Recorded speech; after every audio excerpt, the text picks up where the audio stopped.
A teacher speaks के video में आपका स्वागत है। आज का टॉपिक है change the voice. Change the voice का अर्थ है किसी वाक्य को दो तरह से बोलना। आप एग्जाम्पल से ज़्यादा बेहतर समझोगे। जैसे यहाँ पर सिंपल प्रेजेंट टेंस का एक एग्जाम्पल है। एक्टिव वॉइस में लिखा गया है sentence, Rajesh writes a letter. Rajesh पत्र लिखता है। तो यहाँ पर हम देखते हैं कि राजेश पहले आता है और पत्र बाद में आता है। पर इसका जब पैसिव बनाते हैं, a letter is written by Rajesh, पत्र राजेश द्वारा लिखा जाता है।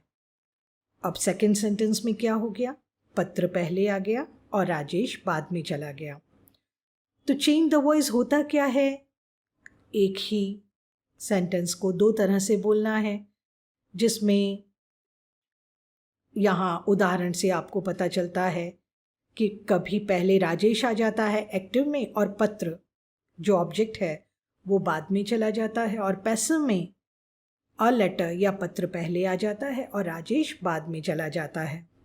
इसकी परिभाषा और व्याख्या तो बहुत लंबी है बच्चों, पर फिर भी मैं एक ही बात कहना चाहूँगी कि आप सब लोगों को भी इंग्लिश आती है और इंग्लिश की जानकारी ज़रूरी है, तो उससे हमें नियम अपने आप समझ आने लगते हैं। तो बहुत ज़्यादा नियमों में न जाते हुए आप बिल्कुल होशियार और समझदार हो, बिल्कुल आसानी से समझ लोगे। साथ में एक पोयम दी हुई है, चलिए हम उस पोयम को समझते हैं और चेंज द वॉइस का निचोड़ निकालते हैं। चेंज द वॉइस के लिए ये पोयम बनी है। सब्जेक्ट, वर्ब और ऑब्जेक्ट चलें एक्टिव की चाल। आप एग्जाम्पल देखिए। एक्टिव में राजेश सब्जेक्ट है, राइट्स वर्ब है और अ लेटर ऑब्जेक्ट है। वर्ब में जो दूसरे काल हैं, जैसे present continuous tense, past continuous tense, present perfect tense, past perfect tense, उसमें हेल्पिंग वर्ब भी आते हैं। तो वर्ब से हमारा अर्थ होता है हेल्पिंग वर्ब और मेन वर्ब। तो सब्जेक्ट, वर्ब और ऑब्जेक्ट चलें एक्टिव की चाल। तो एक्टिव में हमने क्या किया? पहले देखा, राजेश सब्जेक्ट है, राइट्स वर्ब है, अ लेटर ऑब्जेक्ट है। ऑब्जेक्ट जब पहले आ जाए, पर पैसिव में क्या हुआ? पीछे जो ऑब्जेक्ट होता है उसे हमने पहले लिखा अ लेटर। तो ऑब्जेक्ट जब पहले आ जाए, पैसिव अपना रूप दिखाए, यानी कि ऑब्जेक्ट के पहले आते ही पैसिव बनना शुरू हो जाता है। हेल्पिंग वर्ब लगाकर दूसरा वह कदम बढ़ाए। हेल्पिंग वर्ब को हम लोगों ने बिल्कुल अलग रंगों से दर्शाया है, क्योंकि चेंज द वॉइस में सबसे मुख्य भूमिका जो निभाते हैं वो हैं हेल्पिंग वर्ब्स। तो यहाँ पर एम इज़ आर लिखा हुआ है। और आपको बच्चों नियम पहले भी मैंने अपने वीडियोस में कहा है कि ग्रामर के बहुत ज़्यादा नियम पता होने से कुछ नहीं होता है। आप लोगों के अंदर इंग्लिश छुपी हुई है, बस उसे थोड़ा सा आप ध्यान दोगे तो वो इंग्लिश बाहर निकल आएगी। बहुत ज़्यादा ग्रामर के नियमों से हमें इंग्लिश नहीं आती। नियम होने चाहिए, परंतु नियम हमारी मदद करने के लिए, और उससे ज़्यादा हमारे अंदर जो छुपी हुई इंग्लिश है उस पर हमें भरोसा होना चाहिए बच्चों। तो एम इज़ आर यहाँ पर ये हेल्पिंग वर्ब है, और आपकी पोयम की पंक्ति चलती है, हेल्पिंग वर्ब लगाकर दूसरा वह कदम बढ़ाए, थर्ड फॉर्म लगाते जाओ। अब यहाँ पर a letter is helping verb, written third form है। हर पैसिव वॉइस में, पैसिव वॉइस के हर काल में थर्ड फॉर्म तो लगता ही है। और एक और बात अच्छी मैं बताना चाहूँगी बच्चों, कि आपके पेपर में अधिकतर MCQ आते हैं। MCQ का मतलब तो आप जानते हो कि आपको मल्टीपल चॉइस, यानी कि कोई 3 पर्याय दिए होंगे, उसमें से कोई एक चुन के लिखना होता है। तो ऐसे में अंग्रेजी और हमारे लिए आसान हो जाती है। अगर चेंज द वॉइस में MCQ आता है तो आपको सारा उत्तर लिखा हुआ मिलता है, थर्ड फॉर्म लिखी हुई मिलती है, बाय शब्द लिखा हुआ मिलता है, ऑब्जेक्ट पहले लगाया हुआ मिलता है, सब्जेक्ट पीछे भगाया हुआ मिलता है। तो अब यहाँ पर आपका मेन काम क्या हो जाता है? केवल हेल्पिंग वर्ब से अपनी जान पहचान बढ़ाना। तो आप हेल्पिंग वर्ब को पर ही अधिक ध्यान देंगे, पूरा सीखेंगे, और यकीन मानो बच्चों, आपको बहुत इंग्लिश आती है, आप में अंदर इंग्लिश बहुत छुपी हुई है। परंतु अगर हम उसे डर कर पढ़ते हैं या ग्रामर के नियमों में बहुत ज़्यादा घुसने की कोशिश करते हैं तो मन का एक स्वभाव है कि वो गड़बड़ाने लगता है मन। तो अब यहाँ पर हम कविता को थोड़ा आगे बढ़ाते हैं और एंजॉय कीजिए।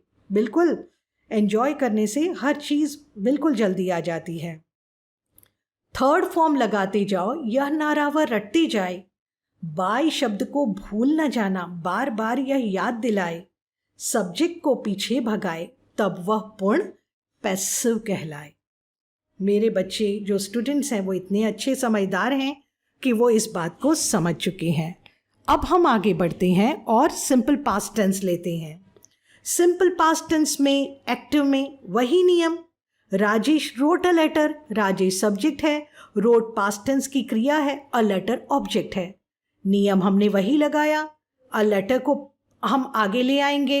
हेल्पिंग वर्ब देखिए ब्लैक में बताया गया है, वॉज लगेगा या वर लगेगा। अब अ लेटर है यानी एक पत्र है तो हमने यहाँ पर लिखा वॉज, और वही थर्ड फॉर्म हम लगा रहे हैं, बाय शब्द को लगा रहे हैं और सब्जेक्ट को पीछे दौड़ा रहे हैं। बार बार वह पोयम देख लीजिए बच्चों, बहुत ज़्यादा एक्सप्लेन करेंगे तो वीडियो भी लंबी हो जाएगी, और हमारे बच्चे होशियार ही हैं, समझदार को इशारा काफ़ी।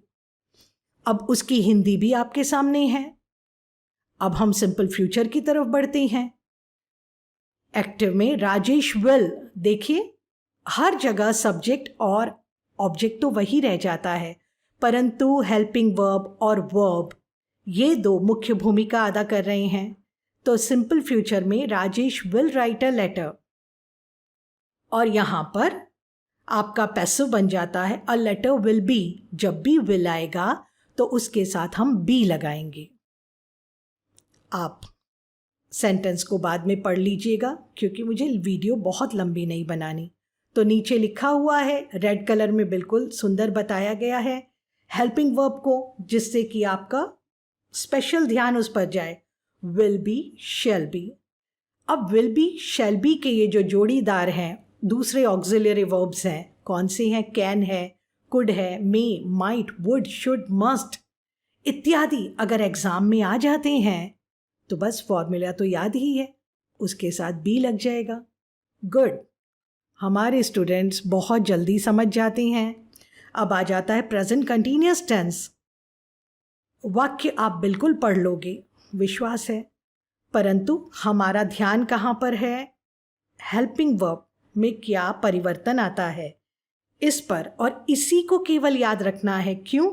क्योंकि बहुत अधिक संभावना है एमसीक्यू आने की, और अगर नहीं भी आए तब भी मुझे पूरा विश्वास है कि तुम केवल हेल्पिंग वर्ब पर ध्यान दोगे तो बाकी के नियम लगा लोगे, क्योंकि हमारे अंदर बहुत सारा ज्ञान, बहुत सारी बातें छुपी हुई होती हैं।